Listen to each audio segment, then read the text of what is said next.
Hello, I'm Josh Rode, weeknight news anchor at WTVC in Chattanooga. Welcome to the Atlanta Press Club Loudermilk Young debate series. This is a debate among Republican candidates for Congressional District 14. Let's meet the candidates for this debate. They are all in alphabetical order. First, Eric Cunningham is a logistics and supply chain professional. Marjorie Taylor Greene is the incumbent U.S. House Representative from District 14. James Haygood is a railroad professional. Charles Lutin is an emergency physician and family practitioner. Jennifer Strahan is an entrepreneur and business owner. Seth Synstelien is an educator and business owner. Now let's meet our panelists. Riley Bunch is a public policy reporter with Georgia Public Broadcasting, and Wilborn Nobles III, a reporter for the Atlanta Journal-Constitution.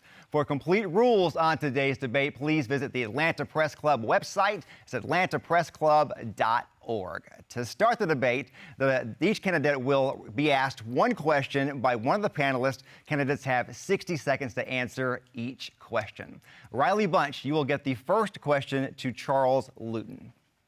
Dr. Lutin, Georgia has lost about 8 rural hospitals in the past 2 decades. What do you see as the solution for fixing access in rural areas for health care? That's a very difficult question. Thank you. It's great to be here. Rural health care is difficult to provide because the number of potential patients in small rural areas doesn't justify the tremendous capital expense of building and operating a hospital, which is a very expensive proposition. Partnerships among hospitals, outreach clinics, and increasing insurance coverage for rural areas is the key. But not every small county can have a legitimate full-service hospital. All right, let's go to Wilborn Nobles III for your first question, and your first question will go to Seth Synstelien. Mr. Synstelien, how do you think the United States should respond to the crisis in Ukraine? I think it's really important that we have a strong stance and that we stand for democracy. When we have a democratic nation who is under attack and who's asking for help, when a man needs help, you help him. All right, let's go to Riley. Your next question is for Eric Cunningham. Mr. Cunningham, what steps would you take on a federal level to bolster job creation and economic development? And are there specific industries that you would focus on? Yeah, thank you, Riley, and thank you all for letting me be here this morning. To bolster to increase the jobs for our district, first thing is we got to stop all the mandates. Too many mandates have killed too many jobs, have put small businesses out of business. We've got to shut down any mandates and not allow them to come back at all. We also, I've driven around the district, and there's some very poor parts of the district that need jobs, but they need access to well-paying jobs as well. We've got to help them from a transportation perspective also. I would be in favor of coming up with some unique ideas, like maybe offering tax credits to, say, an Uber or Lyft that comes on a certain schedule and helps those folks in those poor districts reach better-paying jobs. And then we've got to do more on the supply chain side. We had a bunch of containers sitting at the Port of Savannah that we could have, if we could have brought those over to like Murray County, where we have the GPA CSX Appalachian Regional Port, we could have stored those containers somewhere on somebody's property and help them earn a little bit more money and clear up the congestion at the port. All right, Eric, thank you. I want to remind the candidates you have 1 minute in this round to answer these questions. Let's now go to Wilborn. Your next question is to Marjorie Taylor Greene. Congresswoman Greene, what evidence can you show after 15 months in office of any success in D.C.? In other words, please mention some of your bills, earmarks, or any tangible actions for District 14. Well, thank you for that question. I'm honored to serve Georgia's 14th district. I've brought in nearly $6 million to our district to help law enforcement, our sheriff's offices, mental health, drug abuse programs, and other great programs that serve the people of the 14th district. I'm very proud of our constituent services that help people that live all over Northwest Georgia and sometimes even outside of Northwest Georgia. Another thing that I've done that's very important is I have dominated sitting on the House floor calling for recorded votes, forcing Congress to be on record, making Congress vote each time instead of passing bills by voice like they have done for decades. I've stopped Democrat Cori Bush's bill that would have allowed felons to vote from prison. That was a bill that passed by voice, but when I called for recorded votes, we stopped that bill. Because of my efforts, we have over 530 bills on record where every member of Congress, all 435, were forced to vote. This is not just for Northwest Georgia, it's for every single American, and this is how Congress should function and operate. Thank you. Congresswoman Greene, thank you for that answer there. Let's now go to Riley. Your turn to ask a question to Jennifer Strahan. Ms. Strahan, millions of Georgians relied on COVID relief like the Child Tax Credit Program to survive the pandemic. Would you support continued financial relief, and if so, what? Well, I think that we have all seen that government spending is out of control today. So we need to first make sure that any spending that's coming from government is not excessive. We need to hold government accountable. We need to create transparency. We need a fiscally responsible government that's accountable to the people. So I recognize that during COVID, there were a lot of uncertainties, but I also recognize that a lot of the spending that came from COVID was not responsibly done. You know, I support a balanced budget amendment, the No Budget, No Pay Act, to force Congress to do its job, because I also recognize that today we are creating generational debt for our future generations that our grandkids and their kids are going to be paying for long after we're gone. Government can't be all things to all people. We have to make tough choices. And that means we need accountability and fiscal responsibility with our government. All right, Wilborn, you get the final question in this round, and this question goes to James Haygood. Mr. Haygood, based on your experience growing up in the area, can you describe the evolution of District 14's needs over time? That's a good question, Wilborn, and thank you for that, and thank you for Georgia Public Television letting me be here. Growing up in the 14th District, the town I grew up in had one red light, and that was at Highway 41 and 140, and there was a Hardee's in town and a mom and pop diner. That was all that was there. I graduated with 52 graduates, including myself. Over the years, that town in Adairsville has grown a few more fast food restaurants, but the industry in the district is still tile, carpet. You know, it's labor intensive. It's a poor district, and the district really needs jobs to come into it. A lot of people don't know it. 49% of the 14th district is still gravel dirt roads. The district is sitting in like 1990, and we're in 2020.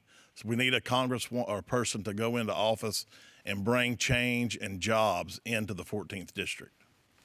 All right, James Haygood, thank you for that. That concludes the first round of the debate. The candidates will now ask a question to an opponent of their choice. Each candidate will have 30 seconds to ask the question, 60 seconds to respond, and the candidate who asked the question will then have 30 seconds for a rebuttal. By random selection, James Haygood, you may ask the first question. The very first question. I would like to ask Ms. Greene, during your months now serving as Congresswoman to the 14th District, can you tell me what you've done for the district itself individually? I know you do a lot for America. You fly back and forth helping other candidates, but a lot of that money that you've spent to bolster those candidates, wouldn't that money been spent better in the 14th District to help jobs and more things come to this district? I mean, as a Congresswoman, you do have some pull and you could bring industry in.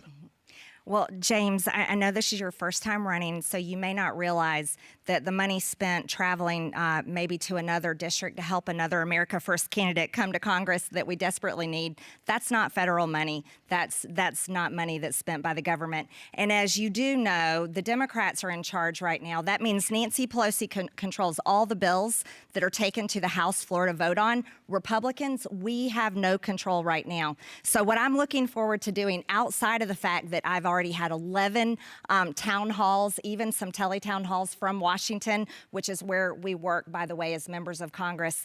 I've brought in nearly $6 million for great law enforcement programs and drug rehab and mental health. But I also look forward to Republicans taking back the House, serving on committees, and leadership has already promised me committees, but better ones this time, and they're on record saying that. And we are going to work really hard to not only protect Northwest Georgia, rebuild our economy, secure our border, stop this out of control inflation, these high rising gas prices, but put America first, and that's for every single American. Thank you. But shouldn't you be more in the district to do some of those things? You're never in the district. Actually, I am in the district a lot. I'm there with my family a good bit of the time. Like I said, I've had 11 town halls in the district, touring manufacturing plants from Paulding all the way up to lineman school in Dade County, attending my son's high school football games in Calhoun and track meets. I'm home a lot. It's just not always on the news like you may probably see. Okay. Reminder in this round here, you get one question, not two questions. You will get a chance to rebut that, but only one question, okay? So let's move on now. Eric Cunningham, you get the next question. And Ms. Greene, you're lucky. You get another question.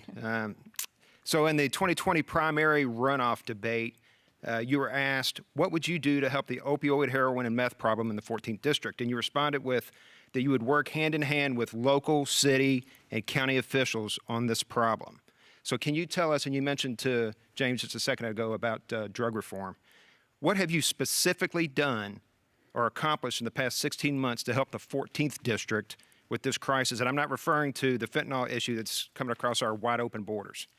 Well, specifically, we brought in $555,000 in a grant to Catoosa County Sheriff's Office, $73,000 to support sheriffs and judges' offices, brought in $5 million for Highlands Rivers Community Service Board for mental health, substance abuse counseling, and other services across the district. I've also sponsored some of the strongest border security bills in Congress. But as you know, Democrats are in control right now, and we're unable to pass the bills that need to be passed. What we have to do is we have to secure our southern border and stop the flow of fentanyl that is constantly coming across the border and is now the #1 killer of young people from ages 18 to 45. So I very much look forward to Republicans taking back the House in November and getting to work to protect our country, our entire country, from dangerous drugs, but also helping local law enforcement and working hand in hand with state officials so that we can protect everyone here at home and keep the drugs out of our communities. Thank you.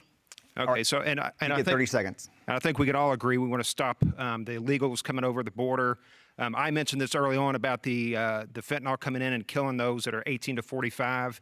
One of your folks was at the Paulding County GOP meeting when I talked about that, and then 3 days later you were talking about it on the Congress floor. Never heard you saying anything about that previously to that.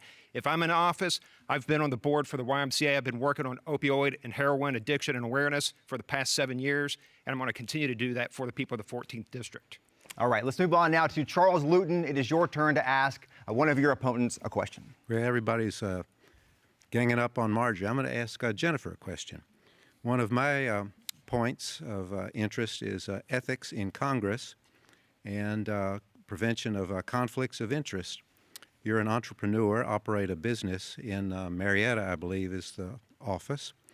Will you, what are your plans to dispose of or close, or will you continue to operate that business if you're elected to Congress?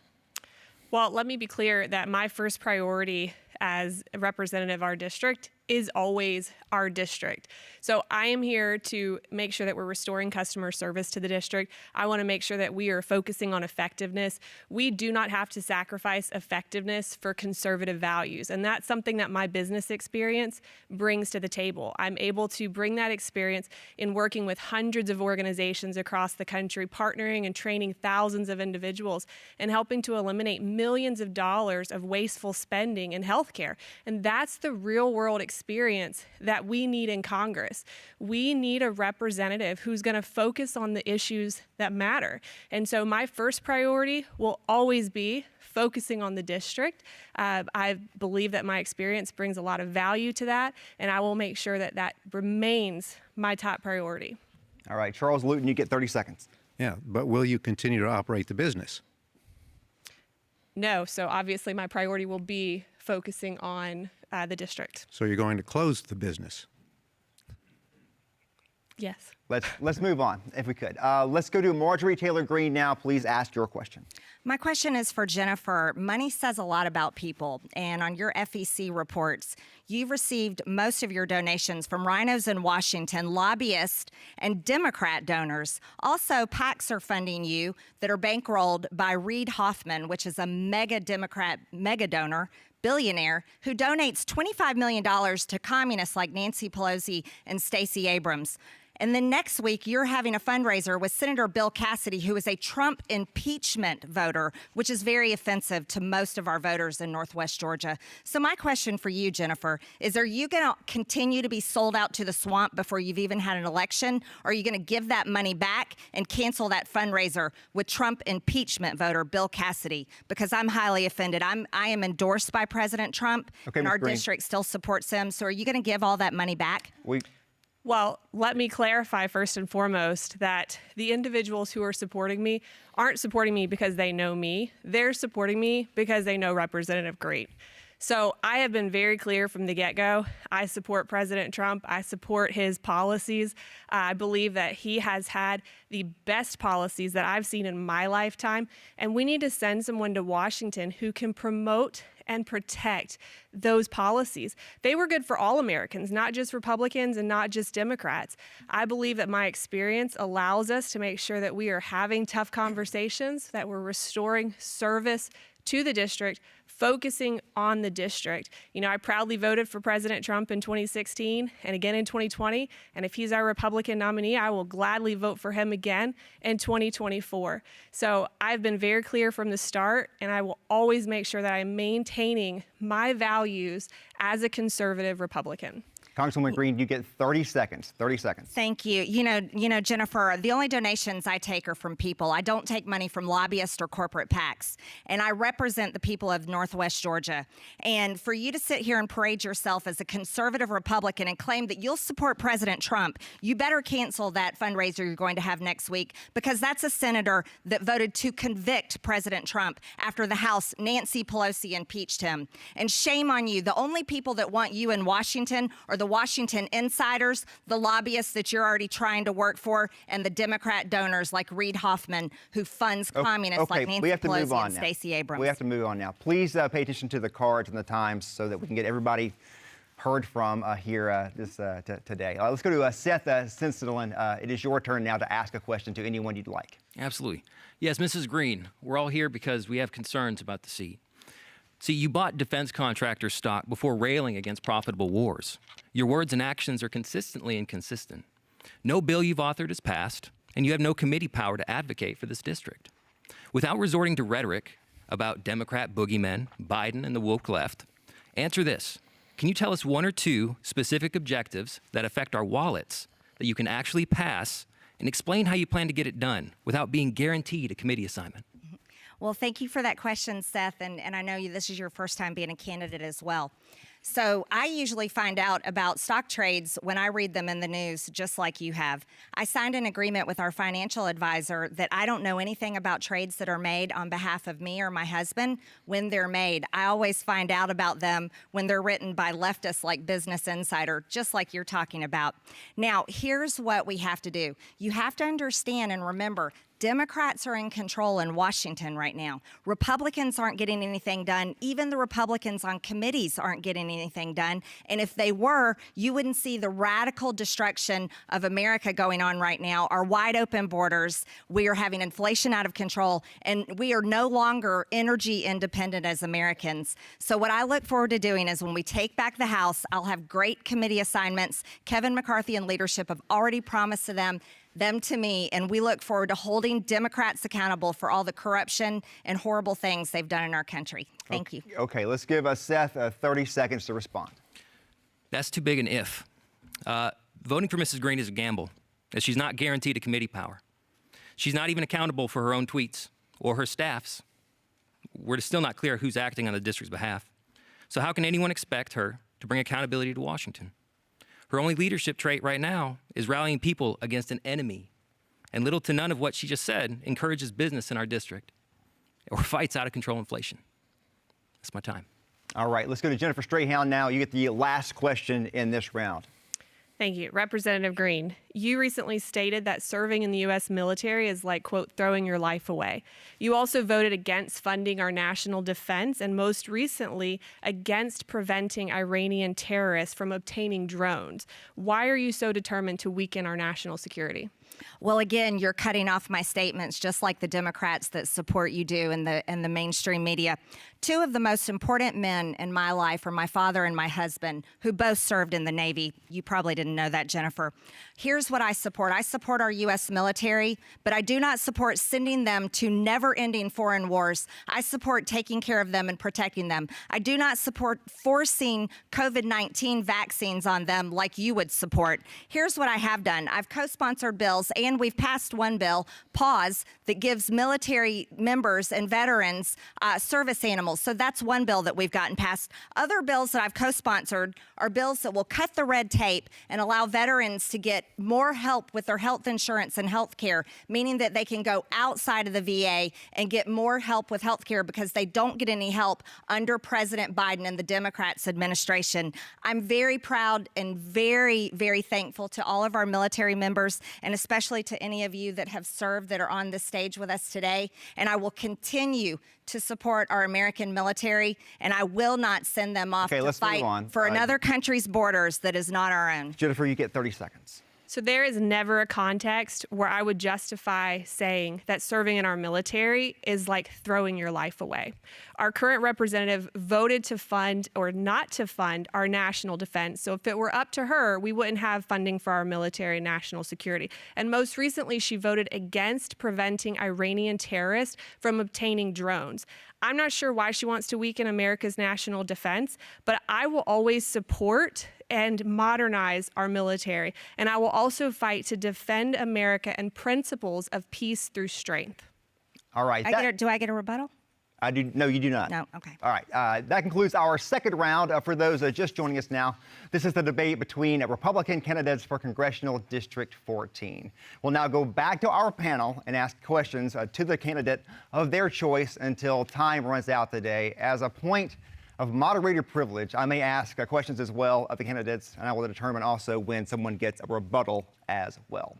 Will Bourne at Nobles III, you get the first question in this round. Thank you. This question is for all of the candidates, beginning with Mr. Cunningham. Yes or no, do you think President Joe Biden lost the election? Do I think he lost the election? I think there was election fraud, and I wouldn't have voted to certify his election. Yes, I do think he lost the election. As a matter of fact, that's why I objected on January 6th, and I would do so again today and tomorrow. I've seen incredible amounts of voter fraud. And there's evidence, and there's even more evidence coming out. As a matter of fact, we have an ongoing investigation right now in the state of Georgia through the Secretary of State's office, and the governor has investigated voter fraud. This is a serious issue, and I think our election integrity is extremely important.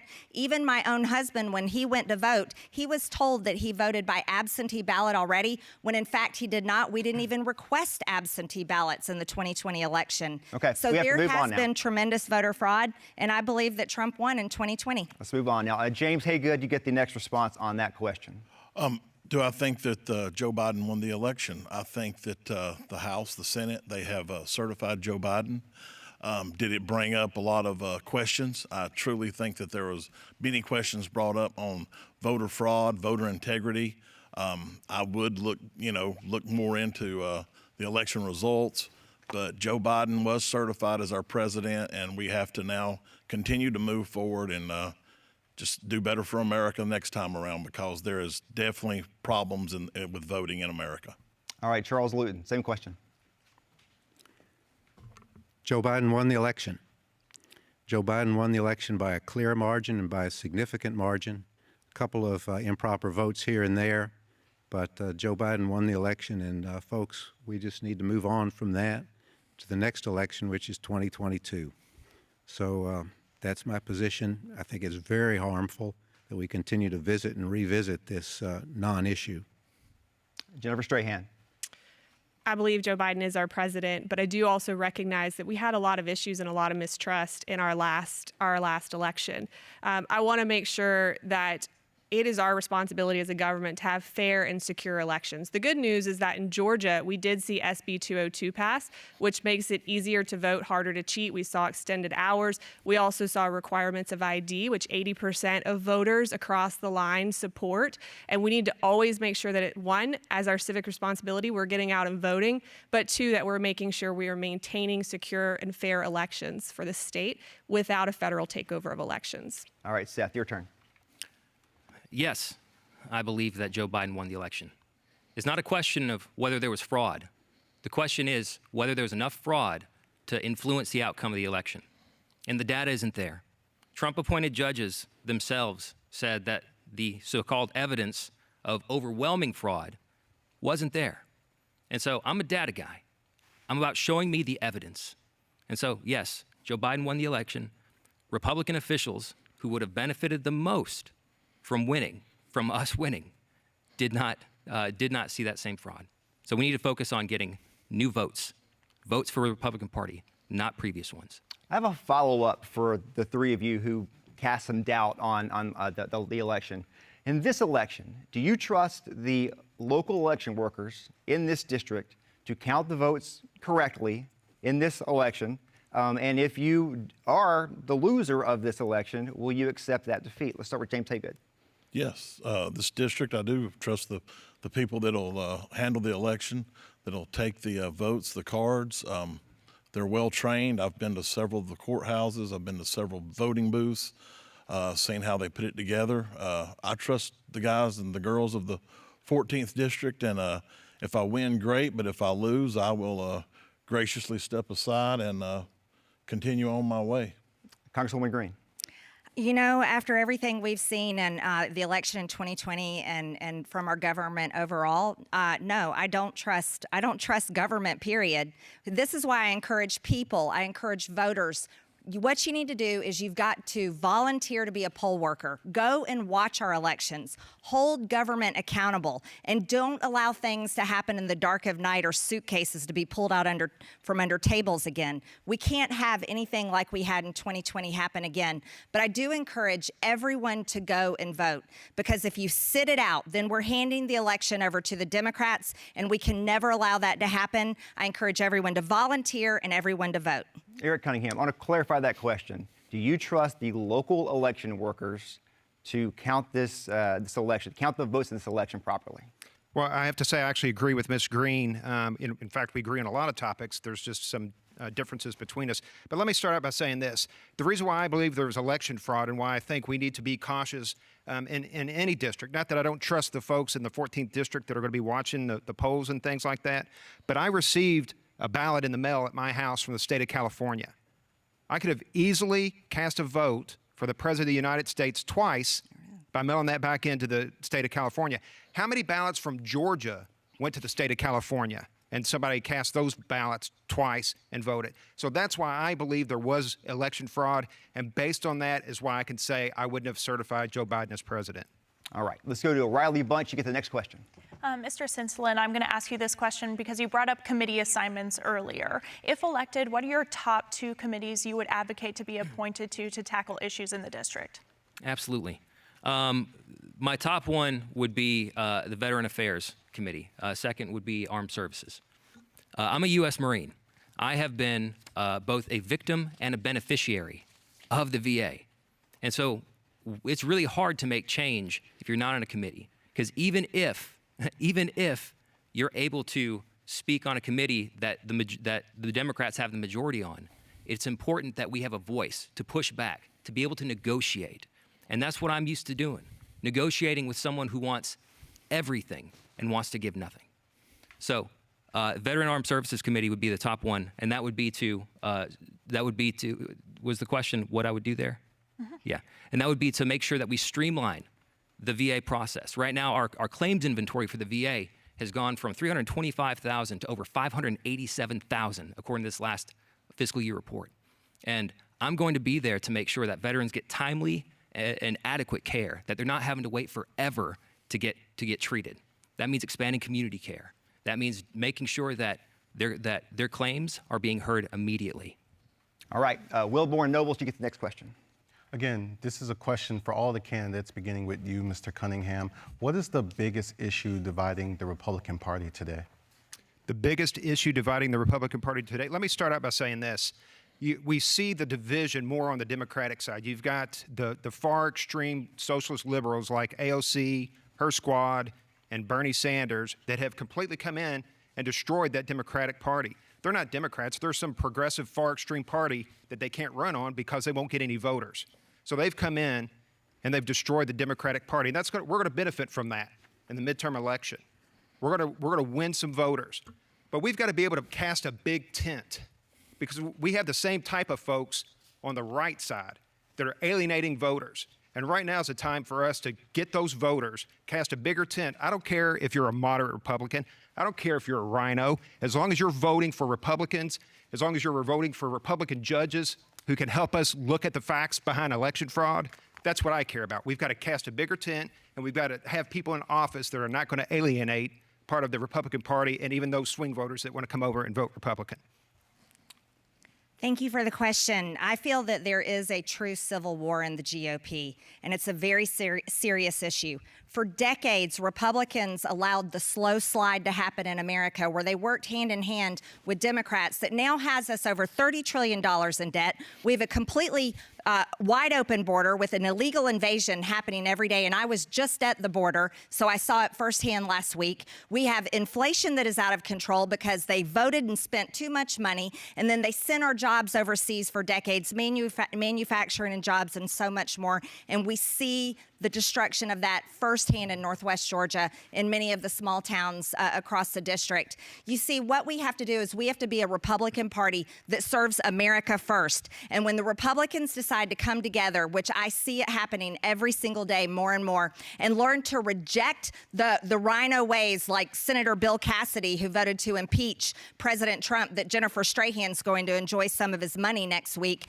But we've got to come together as a strong Republican Party that fights for America, fights for our tax dollars, fights for our borders, fights for our people and our children's future. And that's the Republican Party that we need to be. All right, James Haygood. I think we've got away from the question. Can you repeat it one more time? Yes, sir. What is the biggest issue dividing the Republican Party today? Dividing the Republican Party, the biggest issue. It's just like on the Democratic side. We have Republicans that have went so far to the right that they no longer really see the middle class, the true Northwest District 14 guys. They just get up, they go to work, they're trying to balance a budget, they're struggling whether to get a new car, or to buy a house, or to even get a child in college. The Republicans have to come back together more to the middle. We gotta stop this. Well, just since you're a Democrat, I'm not going to vote for you or agree with you, period, on nothing. The middle class, the 14th district, they just want a good job. They want, their children to go to school, have food on the table. The Republicans have to come back to the middle by some point and just join each other. And you don't have to give up your values, but at some point you're going to have to agree with the Democrats to get something done. We're living in a country now that you have the Marjorie Greenes and the AOCs, and the people in the middle, they've gotten lost. And, they don't have the money these people have. They're just looking for where their next bill's coming from and how they're going to get by. Okay, Charles Lutin, next answer. Somebody asked Will Rogers a long time ago whether he was a member of an organized political party, and his response was, no, I'm a Democrat. I don't know what made me think of that exactly, but the Republican Party has certainly become disorganized and fighting with itself. The main dividing point or points are two things. Number one, do we believe in reality? And I'm a reality Republican. I'm a moderate Republican. And number two, are we going to get along with the Democrats, or are we going to have a war on the House floor with the people on the blue side of the aisle? And I just don't think we're going to get anything done, and we're not going to make progress as a country if we're pointing our fingers and poking the other guys in the eye all day long and all night. We got to work together. The American people want it, the American people demand it, and the American people are going to have it. All right, Jennifer Strahan. You know what I think people are tired of? I think people are tired of hypocrisy. I think people are tired of hearing their politicians who are supposed to be public servants say one thing and then turning around and doing another thing. I believe the Republican Party still stands for the same principles it's always stood for: limited government, low taxes, family values. We need to make sure we are emphasizing and prioritizing national security. These are issues that matter to every single American, but it's certainly across the Republicans. What I can tell you is if I'm elected as your representative, I will maintain my conservative values, and I will also get results, because you do not have to sacrifice effectiveness for conservatism. I won't vote with AOC 20% of the time like our current representative. I will always make sure that I'm putting our district first. I am prioritizing the needs of America and putting Americans and Northwest Georgians first. Mr. Synstelien. Unfortunately, the Republican Party has been eating our own. We need to make sure that we listen to those who need us most, and that's our constituents. We shouldn't be looking for fans. We need to be looking for people to serve, our neighbors. And if we forget how to love our neighbors, how can we call ourselves conservatives? Because when we are not taking care of the people next to us, talking about the woke left, talking about these things is important, but it doesn't affect our paychecks. We need to make sure that we bring small business to rural areas like the 14th District needs. We need to make sure that we are thinking about the needs of the people who we're supposed to be representing, and not just battling it out, not just making big talking points on mainstream media. We need to make sure that we are thinking about the people we're supposed to be representing, and we're walking away from that. Half of us are, and we need to make sure we come together. Okay, Riley Bunch, next question to you. This is also for all candidates, but hopefully a yes or no question, so it goes rather quickly. We'll start on this side. Would you support Kevin McCarthy as Speaker of the House or House Minority Leader? Going into this as a freshman, I would make sure that I supported unity within the Republican Party, that we came together, and that first and foremost, that it comes down to the constituents. And now here's the thing too. If anyone wants to go against my constituents, I will be pushing back. I don't care who they are, because you will find I am very stubborn. What's right is right, and I will not just go and toe party lines if it puts my constituents second. Jennifer Strahan. So I don't know if you know something that I don't, but I don't think we know who's running yet across the options there. So I promise that whoever runs for Speaker, that I will assess and make sure that their values are certainly aligned with our districts, and I will make sure that I represent the best representative that brings along conservative values and supports America First priorities. Mr. Lutin. Yes, it depends. It's not a yes or no answer, unfortunately. It depends on who else is running. But I will say that I think Mr. Kevin has some splaining to do the American people. Mr. Haygood. I also agree with the previous two. It strictly depends on who else is going to run. I would need to look and see what their values are, where they stand. Are they really pulling for America? Or are they saying one thing behind closed doors and something else out in public? So I would just have to see who the candidates were, and I would pick the most conservative one, and I would stand with them. Congresswoman Greene. Thank you. We don't know who's running yet for Speaker. This is something that we aren't even really talking about right now in Washington in our GOP conference. We're mostly focused on trying to stop the Democrats' radical communist agenda, and that's the most important thing that we're focused on right now. This is just a question we get asked a lot by the press. But the next Speaker of the House, when Republicans take back the House, is definitely going to have to be a leader that's going to fight for America first, defend our borders, stop this out-of-control inflation.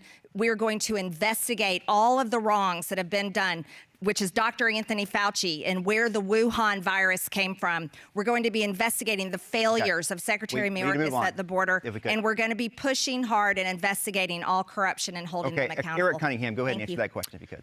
Yeah, I agree with some of the other folks up here. We don't know who's going to run. And, what I would want to do is listen to the folks in the 14th district. I would want to spend as much time in that district on any issues that I'm going to be voting on and make sure that I'm aligned with the 14th district, because I know the 14th district is going to be aligned with America First, with making sure that we're closing the border, with making sure we're taking care of the constituents within not only their district, but all the districts that have hard Republican conservative values, and we stop this woke agenda that the Democrats are pushing on everybody. I have a question for all of you. Let's start with Congresswoman Greene here. You voted against the Honoring Our Pact Act, correct? Voted against that? Can you tell me which bill? That is. I vote on a lot of bills. So the names don't always say what's in the bill. HR 3967. It has to do with toxic exposures. And then these kind of things. It's the clerk from the House says you voted against it. So let's can you tell me what the bill did? Because like I said, what the names did, of the bill, I read all the bills. Like I said, it covers. And the names don't talk about what it covers is veterans actually in the for bill. Toxic exposure, burn pits, Thailand vets who served during Vietnam from herbicides. And this question I'm about to ask you here, there's a man in Whitfield County. His name is Carlos. In 1978, he was sent to an island called Injabi. Injabi is in the Weetock Atoll. There was nuclear testing there in the 40s and 50s. This is one of the most radioactive places on Earth. Yes. He was sent there to clean this up. He is suffering from a whole laundry list of physical problems. He would have been helped by this bill. It's one of the only bills in Congress that would cover those people. So if you could, now that I've explained a little bit, Yes. can you explain why you voted against this bill? Yes, and thank you, and that is so sad that happened to him. This is why the Biden administration is failing our veterans by not serving them through the VA. See, many of these things can be helped through the VA because those are wrongs that were done to these when they were military members from the past. The reason why I voted no to that bill is because, like I said, I read the bills, and inside these bills, there's always things tucked in, and I want all of you to know this as candidates. This is really important.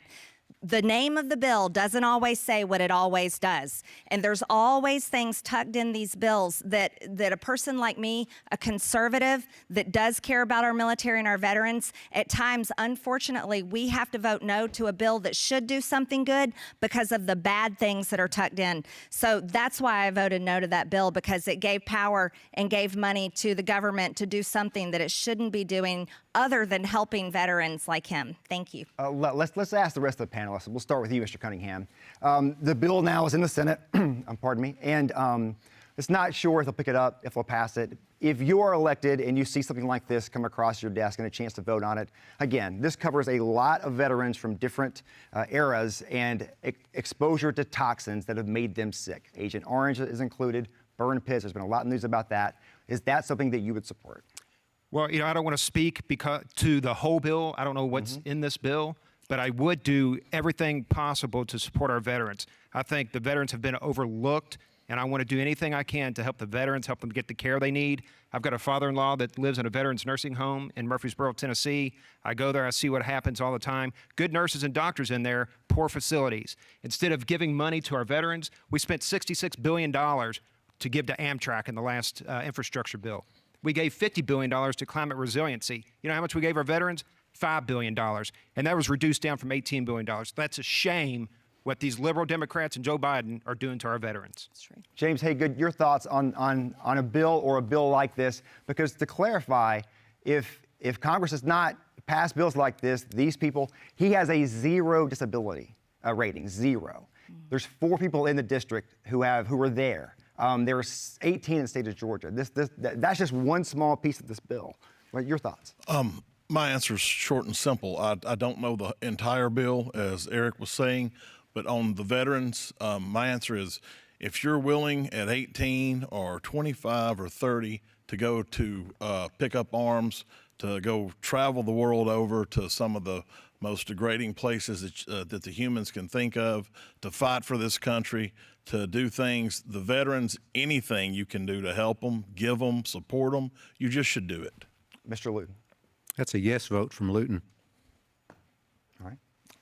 Jennifer Strahan. So I have a few thoughts on this. First and foremost, I want to state that I will always put our military, our servicemen and women, and our veterans first. They've served our country. It's a high calling. It's not throwing your life away. It is a critical opportunity to help protect our country. So I will always put them first and carefully look at any opportunity that supports them. I also want to say this is just another example where our current representative says one thing, but then doesn't put national defense and national security at the forefront with American first. You know, both my grandfathers were in the military. My brother is a Marine. There's a lot of opportunity to make sure that we're supporting our veterans, not only through the VA, but our active military men and women with services that bring value back to them. And I want to also mention, speaking of bills that don't necessarily do what they say, you know, Representative Greene recently also proposed a bill that would support increasing tax dollars just to our district alone by about $100 million or more by eliminating the SALT deduction. These are instances where it's not conservative values that we're seeing. I will always put our district first, and I will put our veterans and our military first. Ms. Greene, I'll give you 30 seconds to respond to some of that. Yes, thank you for that. You know, I will not vote for transgender surgeries in our military, Jennifer, and that's what is in that NDAA. I also want you to know that was funding to force military members to take the COVID-19 vaccine, and there's many military members that have been kicked out and do not want to take the COVID-19 vaccine, and that funding was in the NDAA. So there's specific reasons why you can't always just vote for a whole bill because it has a fancy name or you think it has something good in it. But to be a true conservative, it takes courage, it takes bravery to vote no to bills that have poison pills inside of them and things that should never be passed. And that's how the Democrats running Congress, that's how they're writing bills right now. And that is why the voting record I have, I'm very proud of. I also would not support transgender. She doesn't. You don't get a rebuttal. Guys, no, you would have voted for the NDAA. You said you would vote for it. Out with you're voting for transgender surgeries. Okay. Mr. Synstelien, I know that you're a Marine Corps veteran, and we've had a conversation in the past where you told me that you've done some work around toxic exposure. Are you familiar with this bill? I'm familiar with the PAC Act, yeah. Can you tell me your thoughts on this bill? So this is a great example of making sure our words and our actions are consistent. We need to make sure that we can negotiate. That means being on a committee. Things like if I'm on the Veteran Affairs Committee, I'm going to be willing to work to make sure that those kind of bills get through with as little earmarks and et cetera that we're talking about right now. And I'm not going to tweet myself off it. That's a promise. But what I'm talking about with this PACT Act is we need to make sure that when we say we're going to stand up for veterans who are not getting care for exposure, then we need to put them first. We need to put them first, period. So yes, I would vote for the PACT Act. All right. Wilborn, I think we have like a minute and a half, so we get one question to maybe one or two candidates real quick here before we move on to the next segment. This is for Mr. Synstelien. How will you work with Congress to balance counterterrorism and civil liberties? I'm sorry, could you repeat that? How will you work with Congress to balance counterterrorism and civil liberties? Sure. So the Fourth Amendment that protects us from unreasonable search and seizure, that is incredibly important that we uphold that. That means that secret courts that decide whether or not you get those rights, I'm not against that, or I'm not for that. We need to make sure that the liberty of the American citizen is intact. That means that transparency in government is of utmost importance. There are things that you cannot have public, specifically for national security. But when it comes down to due process, we need to protect the American citizen, specifically. All right, let's move on now. It's all the time we have for questions today. Each candidate now will have 60 seconds for a closing statement. Marjorie Taylor Greene, you get the first closing statement. You get 60 seconds. Thank you. First of all, I'd like to thank the voters of the 14th District here in Georgia for voting for me. It's been the honor of my lifetime to serve as your Congresswoman, representing our strong traditional family values, America First beliefs, and fighting hard against the Democrat communists that are rapidly destroying our country. If you'll vote for me again and send me back to Washington on May 24th, I can promise you this. I'll be back on committees and I'll be working hand in hand with Republicans to hold Democrats accountable for all the wrongs and corruption that they have done.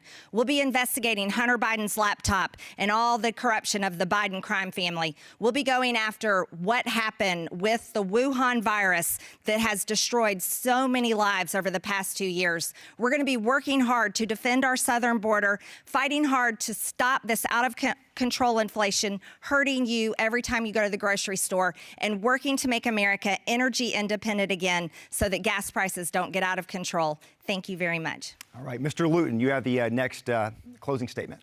Thank you. Of course, you know at this point I'm the medical doctor in the panel, and I've made a career of it. I've made a life of it, of helping people, and it comes natural to me. I enjoy it, and I hope to continue it for the people of the 14th District.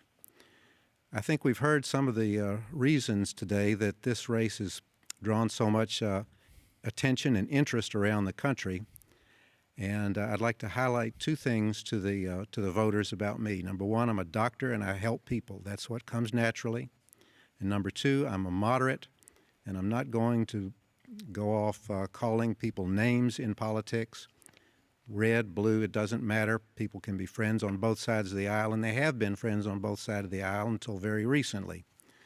But you'll never hear me calling the Democrats communists or Bolsheviks or saying that they're trying to destroy the country. They have very different ideas, but we need to work together. And that's what I plan to do in Congress. Thank you. All right. Eric Cunningham, you get 1 minute. Thank you very much. I want to thank the Atlanta Press Club, Riley, Wilborn, and Josh for taking the time to ask us questions today. Again, my name's Eric Cunningham. I have strong core Christian conservative values, and I want to emphasize one word in there, Christian.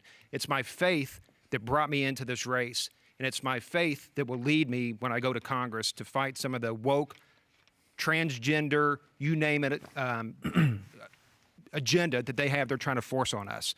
So I want to let y'all know that I'm also a businessman. I've been in business for 26 years. I was a leader in the rail industry. I managed supply chain groups. I managed groups and teams that were responsible for $1.6 billion in revenue. So I've got business experience. I understand how to work through and negotiate tough deals with people that disagree with me. Our country's divided right now. I believe that I can come in with my faith supporting me and bring our country closer together. I just ask that you'll vote for me, Eric Cunningham, on May the 24th. Thank you. All right. Jennifer Strahan, is now your turn. Inflation costs the average family $5,200 a year. Going to the gas station or the grocery store is painful, and we need an effective leader who can get things done for Georgia. In business, talk will only get you so far. Then you have to deliver. We've heard a lot of talk, and our district has nothing to show for it. As a business owner, I have partnered with hundreds of organizations, I've trained thousands of individuals, and I've helped eliminate millions of dollars of wasteful spending in our healthcare system. That's the real-world experience we need in Congress. We need a representative who works effectively with colleagues and navigates the legislative process to push Georgia priorities forward while protecting our constitutional freedoms. Together, we can restore American energy independence, get inflation under control, secure our border, stand up to the radical left, and get America back on track. My name is Jennifer Strahan, and I would be honored to have your vote on May 24th in our primary. All right. Thank you for that. Let's go to James Haygood. You can give us your closing statement now. Yes. Americans, especially the 14th District, they're looking for jobs. They're looking for lower energy. They're looking for easier ways to put food on the table. At the same time, they're interested in what the Democrats are doing. They're interested in these woke agendas. I voted for Trump the first 2 times. I would vote for him if he ran again. I'm a farmer. A lot of people say I'm the blue-collar guy up here in the group. I'm not ashamed of that at all. I've got some investments I do with small businesses. But if you want somebody with just some common sense to bring jobs, to support jobs in the 14th District, to not worry about the past so much, to move to the future, and to just make the 14th District great. Not only America, but the home I live in, the place I'm proud to call home. If that's what you're looking for, then vote James Haygood. All right, Seth Synstelien, you have the final closing statement today. Thank you, Josh. Thank you for this time. My military contract expired, but my promise to the United States did not. I have a proven track record of serving my nation, my state, and my district. And I'll continue to serve whether I'm elected or not. But I will be more effective in Washington. You see, I'm a conservative that actually remembers taking an oath to uphold and defend the Constitution of the United States. If a person's only known for what they're against, they're not conservative. They are a negative sum. They do not contribute. They are a deficit to society. I do my best to express my faith in action, because if a person has to tell someone that they're a Christian more than once, then they're doing something wrong. You will know me for what I stand for, not just for what I'm against. On May 24th, know that I stand for you and the dignity of this district. I'm the guy you want in Congress. On May 24th, vote for me, Seth Synstelien. Come talk to me on Twitter, Facebook, and visit my website at 14thdistrictdad.org. Love your neighbor, folks. Thank you. Okay, that concludes our debate today. We'd like to remind voters that Election Day is Tuesday, May 24th. Early voting begins on May 2nd. Always very important to get out to the polls, voting in this race and in all of our races. I want to thank all the candidates today for doing the best you could to stay on time today. We thank you all for being here today. We really appreciate that. I want to thank Riley and Wilborn. You guys are outstanding. Thanks for being here today, and it's great to be on the team with you guys for sure. I also want to thank the Atlanta Press Club for arranging all this today. They do an amazing job with all the debates every year, so thanks for having me, and thanks for doing all this.